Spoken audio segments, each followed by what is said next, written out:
उदासी को उत्सव बना ले।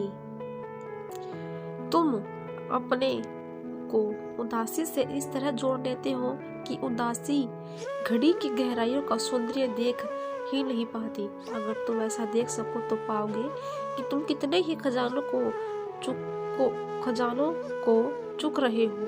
जरा गौर करना, तुम सुख में उतने गहरे कभी नहीं होते जितने गहरे तुम तब होते हो जब उदास होते हो। उदासी में एक तरह की गहराई होती है और खुशी में उथलापन रहता है। कभी जाओ और प्रसन्न लोगों को देखो। ये तथाकथित प्रसन्न लोग, ये प्ले बॉय, प्ले गर्ल, इन्हें तुम क्लब, होटल या थिएटरों में पाओगे। तुम इन्हें सदा चहकते मुस्कुराते पाओगे। तुम इन्हें सदा उथलते खोखले पाओगे। उनमें कोई गहराई नहीं होती। प्रसन्नता सतह के ऊपर लहरों की तरह है। तुम खोखला जीवन जीते हो, लेकिन उदासी में एक तरह की गहराई है। जब तुम उदास होते हो तो यह सतह पर लहरों की तरह नहीं होता, इसमें सागर जैसी गहराई होती है। मीलों मील गहराई की ओर बढ़े, इसे देखिए। प्रसन्नता में शोरगुल है, उदासी में एक तरह का मौन है। प्रसन्नता दिन की तरह है और उदासी रात की तरह है। प्रसन्नता जैसे प्रकाश की तरह है और उदासी अंधकार की तरह। प्रकाश आता जाता है, अंधकार सदा रहता है। यह शाश्वत है। प्रकाश का होना कभी कभी है, अंधकार सदा है। जब तुम उदासी में उतरते हो तब तुम्हें इन सब बातों का अनुभव होता है। अचानक तुम्हें बोध होने लगता है कि उदासी वहाँ एक वस्तु की तरह मौजूद है।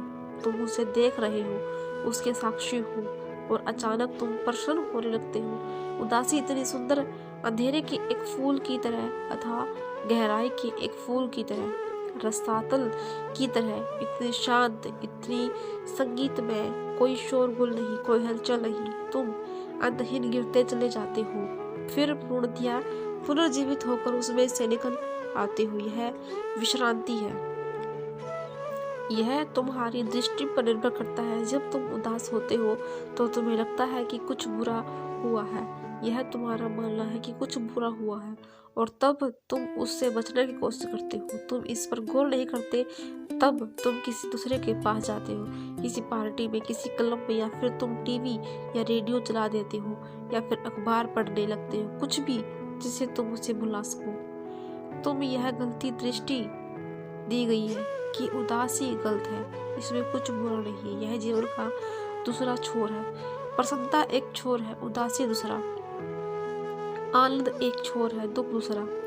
जीवन दोनों से मिलकर बना है और जीवन एक क्रियाकलाप है। इन दोनों के कारण आनंदपूर्ण जीवन का केवल विस्तार होगा, उसमें गहराई नहीं होगी। केवल उदासी के जीवन में गहराई होगी, विस्तार नहीं। दोनों उदासी और आनंदपूर्ण जीवन बहुआयामी होता है। यह सभी दिशाओं में एक साथ चलता है। बुद्ध की प्रतिमा को ध्यान से देखो या कभी मेरी आंखों में देखो, तुम दोनों एक साथ पाओगे, आनंद और शांति भी। तुम एक ऐसा आनंद पाओगे जिसमें उदासी भी है, क्योंकि वह उदासी तुमको गहराई देती है।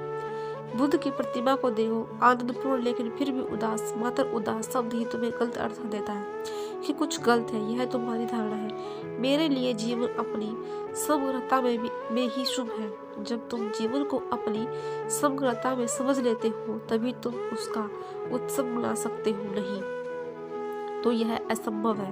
उत्सव का अर्थ होता है जो भी होता है वह गौण है। मैं तो उत्सव मनाऊंगा। उत्सव के लिए विशेष बातों पर निर्भर नहीं है कि मैं खुश हूँ इसलिए उत्सव मनाऊंगा, या जब मैं अप्रसन्न रहूंगा मैं उत्सव नहीं मनाऊंगा। उत्सव बेशर्त है। मैं जीवन का उत्सव मानना आता हूँ। यह उदासी लाता है, शुभ है, मैं इसका उत्सव मनाता हूँ। यह प्रसन्नता लाता है, शुभ है, मैं इसका जश्न मनाता हूँ। उत्सव ही मेरा नजरिया है। फिर जीवन भले ही कुछ भी लाए, परंतु एक समस्या खड़ी हो जाती है, क्योंकि मैं जब भी शब्दों का प्रयोग करता हूँ उन शब्दों के अर्थ तुम्हारे चित्त पर है। जब मैं कहता हूँ उत्सव मनाओगे तो इसका अर्थ है कि खुश होना है। जब कोई उदास है तो उत्सव कैसे मना सकता है? मैं यह नहीं कह रहा कि उत्सव मनाने के लिए खुश होना आवश्यक है। उत्सव का अर्थ है जीवन ने हमें जो भी दिया है उसके प्रति अहोभाव, अस्तित्व हमें जो भी दी उस उत्सव उसके प्रति धन्यवाद का भाव। ओहो भाव। ओशो योग the alpha and the omega. Osho को आंतरिक परिवर्तन यानी इनर ट्रांसफॉर्मेशन के विज्ञापन में उनके योगदान के लिए काफी माना जाता है, जिनके अनुसार ध्यान के जरिए मौजूद जीवन को स्वीकार किया जा